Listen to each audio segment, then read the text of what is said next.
Pinasa-certify as urgent o pinamamadali ni Pangulong Bongbong Marcos ang pag-amyenda sa rice certification law. Sa gitna po yan ng mataas na presyo nito.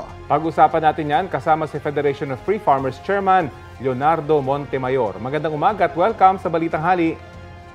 Opo, magandang umaga rin, Rafi and Connie.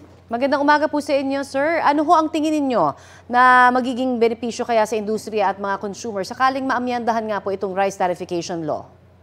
Magbibigay po ng pagkakataon para sa ating lahat na upang maripasok itong rice certification law, tignan yung mga positive features at saka yung negative points. Of course, pagka negative, paano natin mabago yan? Yung positive, paano po natin mapalalakas? Sabi po ni Speaker Martin Romualdez, makakabili na ng 30 pesos kada kilong bigas o mas mura pa simula sa Hulyo.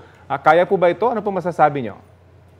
I think we have to study that proposal very carefully kasi siyempre pagka magbibenta ng murang bigas ang pamahalaan natin at the proposed 30 pesos yata per kilo, ngunit ang umiiral na presyo sa merkado ay 50 o mahigit. So meron pong agwat na 20 pesos per kilo, hanggang saan ba kayang saluhin ng ating pamahalaan yung subsidy na yan o pagkalugi upang makatulong po sa ating mga kababayan.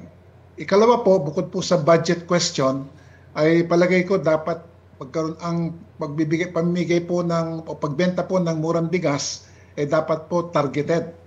Kailangan i-qualify lamang yung talagang nangailangan na consumer po natin, yung mga mahihirap, upang maka-avail po sila nitong subsidized price at 30 pesos per kilo. Okay, abangan po natin yan. Maraming salamat po sa oras na ibinahagi niyo po sa Balitang Hali.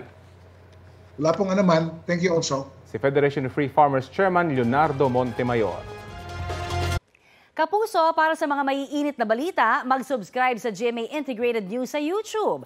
Sa mga kapuso naman abroad, subaybayan nyo kami sa GMA Pinoy TV at sa www.gmanews.tv.